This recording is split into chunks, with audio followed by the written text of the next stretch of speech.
Đồng lây hàng chính mi, bẩn to đã xa đồng lây tiếp mình ngập làng thay nơi lưng nghịch nì. Cần trầm mong pra mùi lưng nghịch ngay tim mà phải pram khai mỹ tu nà ní. Đồng lây ni on trạ chịt, min đồng lây buôn pon pram bay rơi đô la khung mỹ đập lắng. Rus mà nâng bay pon pram buôn đôi bảy十3 đô la khung mỹ áo. Bẩn to pi lôi đô la American lang đôi cổng đất phu bom phốt địa pe chi mùi nắm. Nâng ca đầm pung tốc ông pi ca đầm na tra ca pra đầm tani ki kendala Amerik. Nâng ca cho cha son tập phi bờวิ่ง Amerik đứng Iranកំពុងមានវឌ្ឍនភាពឆ្ពោះទៅមុខបណ្ដាក់សម្ពាធលើដុំមីឲ្យធ្លាក់ចូល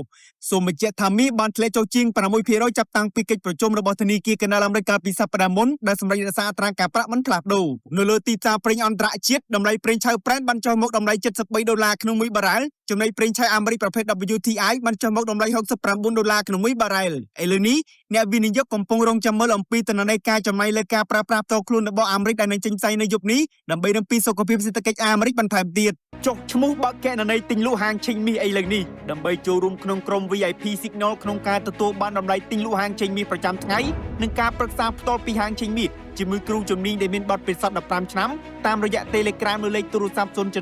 80 5លោកអ្នកក៏អាចតាមដានតម្លៃហាងឆេងមាសអន្តរជាតិប្រចាំថ្ងៃនិងព័ត៌មានសេដ្ឋកិច្ចសំខាន់ៗជុំវិញពិភពលោកនៅលើ Facebook Page និង Channel Telegram របស់ Master Ken Academy